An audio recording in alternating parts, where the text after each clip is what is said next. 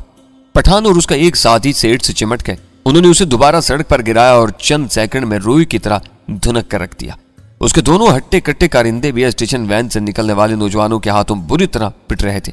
یہ سین ذرا قریب سے دیکھنے کے لیے عمران گاڑی سے اترا اور بھاگتا ہوا موقع پر پہنچ گیا۔ وہ چھڑانے والوں میں شامل ہو گیا۔ تاہم میں نے صاف دیکھا کہ وہ بظاہر تو سیٹ کو چھڑانے کی کوشش کر رہا تھا، لیکن اصل میں اپنے ساتھیوں کو مارا ماری کا مزید موقع دے رہا تھا۔ دیکھتے ہی دیکھتے اسٹیشن وین والے نوجوان واپس گاڑی میں بیٹھے اور آنن فانن نظروں سے اوجھل ہو گئے۔ دیکھنے والوں کو یہی لگا تھا کہ شاید وہ گاڑی کو سائڈ پر لگانے لگے ہیں، مگر وہ چند سیکنڈ میں اڑن چو ہو گئے۔ جب تک زیر تعمیر عمارت میں کام کرنے والوں کو اس سے درگت کی پوری طرح خبر ہوتی اور وہ دوڑتے ہوئے اپنے آقائے نامدار کی مدد کو پہنچتے، وہاں کچھ نہیں تھا۔ سیٹھ سراج کو سہارا دے کر تباہ حال سزوکی میں بٹھایا جا رہا تھا۔ اس کا گریبان لہو لہان تھا۔ وہ ہاتھ لہرا لہرا کر بلند آواز میں گالیاں بک رہا تھا، مگر جن کے لیے یہ گالیاں تھی وہ کب کی اس کا تھوبڑا خون آلود کر کے خوا ہو چکے تھے۔ سیٹھ کے ایک کارندے نے کسیانی بلی کھمبا نوچے کے مترادف 1-2 ہوائی فائر بھی کیے۔ موٹر سائیکل پر سوار 2 ٹریفک پولیس والے بھی وہاں پہنچ گئے، مگر اب ان کا آنا بے سود تھا۔ اسی دوران میں عمران دوڑتا ہوا واپس کار میں آ گیا۔ بڑا خراب زمانہ آ گیا ہے، اس نے منہ بنا کر کہا۔ ذرا سی بات پر لوگ ایک دوسرے کا سر پھاڑنے لگتے ہیں۔ اس نے گیئر لگا کر کار آگے بڑھائی۔